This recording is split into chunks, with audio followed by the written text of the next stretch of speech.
measured by having a positive balance in our special fund for economic uncertainties, and not only the upcoming fiscal year, but budget year +1.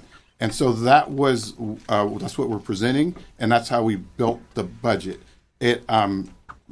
We have, as the governor mentioned, positive balances of $4.5 billion in SFEU in the budget year and $2.1 billion in budget year +1. There was a lot of changes that have to go in and considerations in terms of how we actually look at our budget years across the multi-year to be able to ensure that we are managing across not the upcoming budget year, but over the next two budget years. And in doing that, we're not. It's not apples to apples to say we had a surplus of X amount this year or a deficit. It was really we took an approach. We wanted to important to the governor to ensure we're really looking at leaving the state on sound financial footing to balance over 2 years. And we executed that. We'll just say that we are part of that, and the governor mentioned this, is we are setting aside $9.7 billion into the surplus holding account in the budget year to be used in budget year +1. So part of that $9.7 billion could be considered as a surplus in the upcoming budget year, but that $9.7 billion also includes all the other changes that we made, including our solutions, which the governor outlined in terms of the new revenue solutions and some of the reductions. But in January, the story that I can't say what we're balancing. So I could say at the governor's budget, we projected at governor's budget that the SFEU in budget year +1 was approximately negative $22 billion. We are now, it may revise, presenting a plan where that is a positive $2.1 billion. And that's what we were solving for overall. And that it takes into account all of the increases in revenue in the budget window, that's $16.5 billion, but all of the other changes as well. The shortfall that you projected though in January. What we're solving. Yes. It's the end result, right? It's the result of. Or what's the apples to apples with the 2.9 shortfall? So in January you projected a $2.9 billion shortfall. What's the apples to apples number for that? So when and that's where there's not a real good apples to apples comparison. I just have to be frank there. What I can say is that when we, in terms of what's set aside, that includes approximately about $6.7 billion of solutions. And so that would mean about $3 billion of that would have was available prior to solutions and could technically be the surplus for the upcoming budget year. We'll say that's not apples to apples to 2.9, but if you want to look at it like that, was there a surplus? I think that would be the best way to look at it. It's just hard because you're also saying in 28-29 you're solving half of the structural deficit for that year, but we don't know what that structural deficit is at this moment either. And I understand that it's challenging, but it's also hard not to read this as like political answers to some degree. No, I can tell you the numbers. Wonderful. Yeah. So the operating deficits, and I can tell you when we talk about solving for more than half, we're comparing it to what the projected operating deficits were at the governor's budget.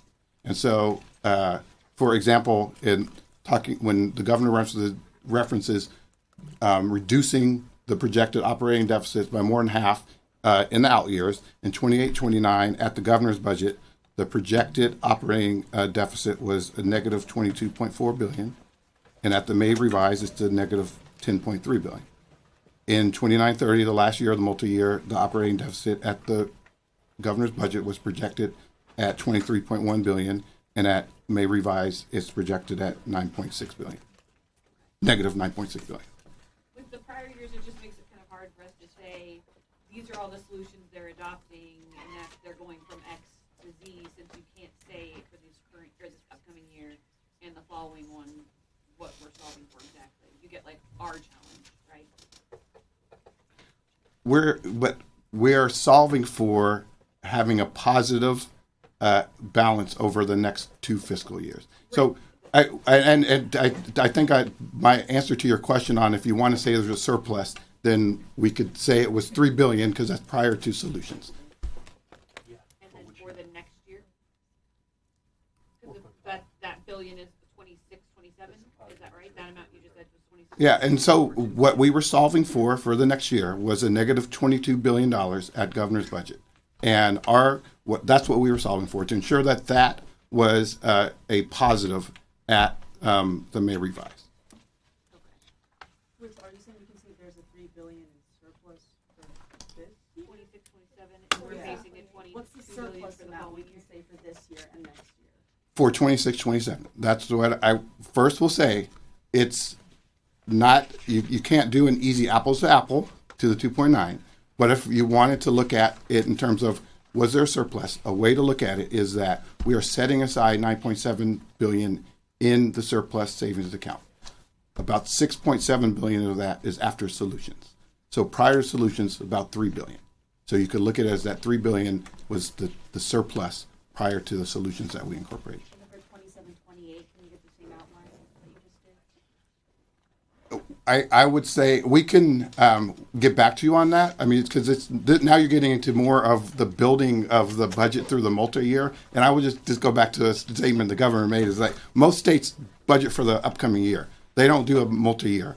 And so I think the best way to look at it is that governor's budget. We projected a $22 billion deficit in the SFU in budget year plus one. May revise, we're proposing a budget that has a $2.1 billion positive balance in the SFU. How much does the Years, 26? what does the 1.1 billion to counties? What is that supposed to fund? My colleague is asking. So, as the governor mentioned, and we had heard, we've heard from the counties, and we are, they obviously had some asks, primarily associated with dealing with the impacts of HR 1. I think it goes back to the overall approach on this budget as well to ensure that we are balancing through budget year plus one, making some significant progress on the out year structural deficits. And as the governor noted, that also meant that there are no new significant ongoing investments that are included as part of this plan. But in recognition of the cost pressures that counties have brought to our attention, one of the revenue proposals that we crafted also is going to provide 1.1 billion ongoing to counties, and so I think that's our way of recognizing that counties have brought these cost pressures forward, but in the context of the framework of our budget, how we could provide some additional resources to counties. How much does the 26-27 budget rely on Anthropic and OpenAI? It doesn't. Our revenue forecasts based on current law. We don't take what may happen in the future to the bank yet, and so those things we recognize may happen. I think we speak to that in our 8 pages, but they're not accounted for. But in the our ones that are pending, like SpaceX, that is accounted for? No, Oh. none of the 3 Oh. are accounted for in our forecast at May Revise. Director, just wanted to understand, like big picture. So you're saying that the state is closing a $22 billion deficit in 27, 28, and leaving it with a $2.1 billion SFU, and so that's a $24 billion difference. You're setting aside $9.7 billion for the next year, but then what primarily drives that $24 billion solution? Can you just kind of give a...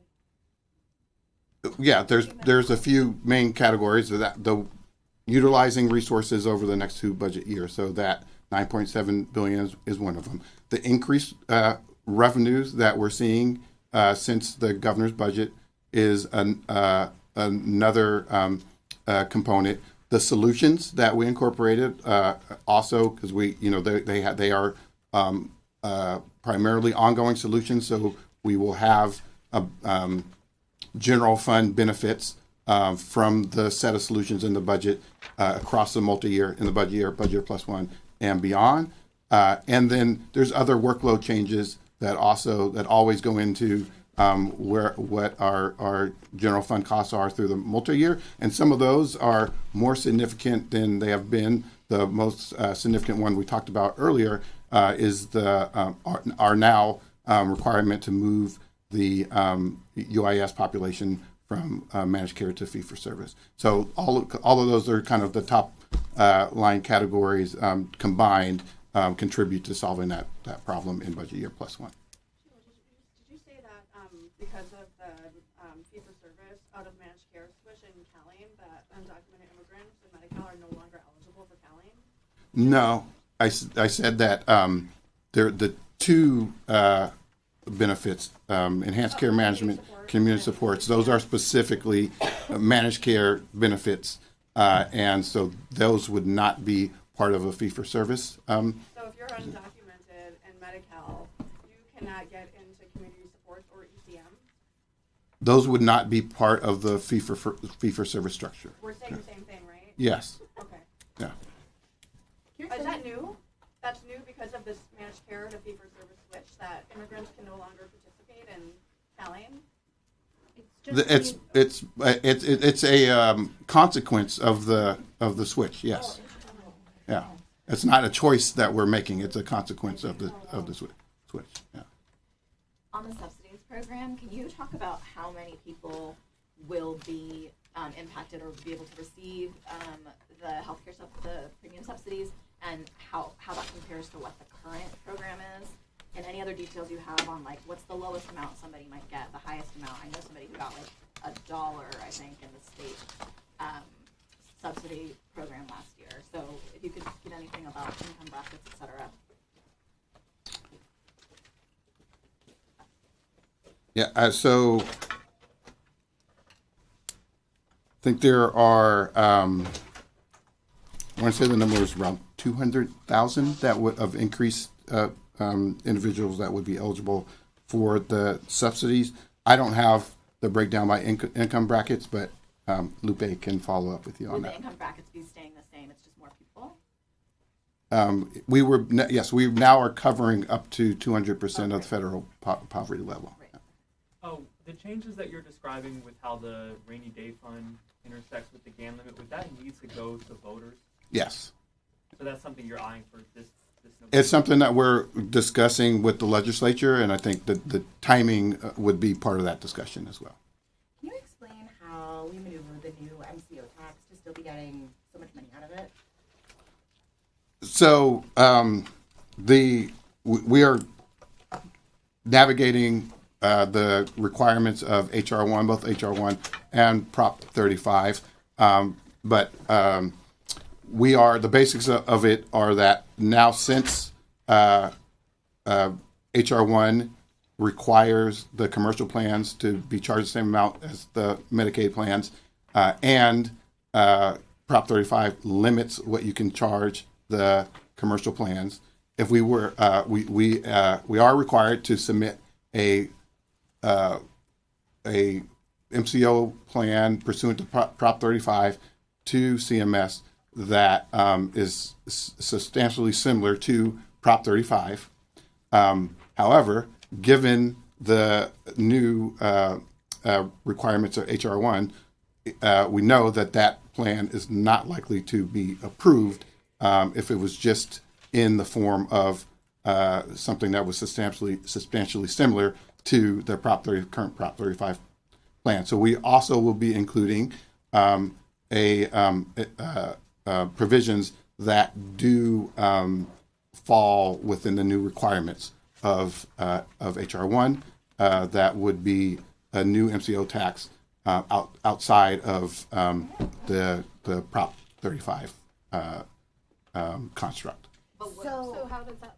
yeah, does so that look we're like? submitting one that is Prop 35 compliant, but it's probably not federally compliant, and then an alternate one that's going to be more federally. They will all be they will both be part of the same submittal, and but essentially, we are following the rules of Prop 35, submitting a plan that's substantially similar to the current MCO plan, but at the same time, provisions that we feel do meet the requirements of the new rules given HR1. So you have to those how does that bring in more provisions money? raise the commercial cap, or raise how much you can raise from the commercial side?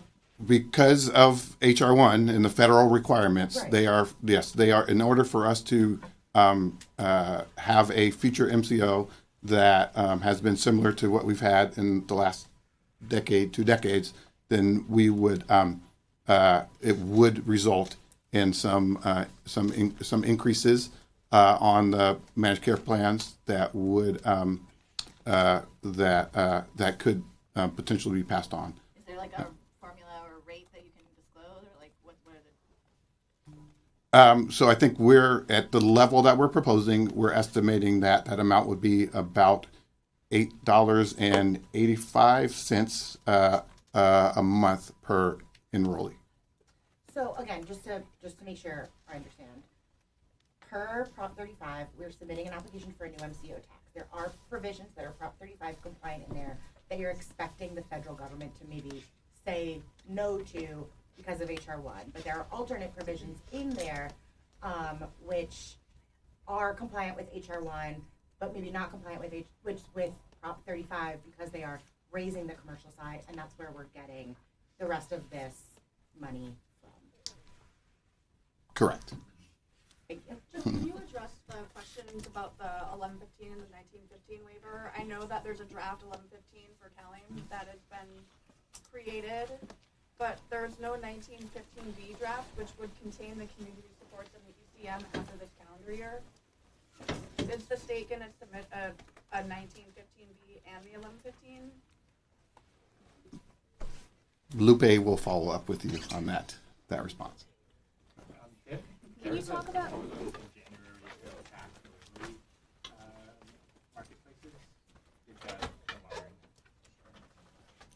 We haven't at this point changed our January proposals, but that's something that we're continuing to discuss with stakeholders. That still would be in the budget. We have not changed any of our. We haven't removed January proposals from our budget. Yeah. Is there any money for the journalism deal with Google last year? Yes, there is 20 million, 10 million over the next 2 fiscal years. Can you talk about the unlimited, or sorry, capping the unlimited corporate tax credits? Which tax credits do you think will be affected, and is, for example, LIHTC one of them? Yes, it's all corporate tax credits. The credit that's most affected is the research and development credit, but it's all corporate tax credit. Right, but is LIHTC one of them? Yes. Yes. Am I saying correctly that in terms of CYBHI, obviously most of that was one-time money, but the money that is continuing in any form in those efforts is going to the Department of Ed, not like DHCS or any of the HHS agencies? Some of it will go, keep the platform money, 110 million of it will be at DHCS. Okay.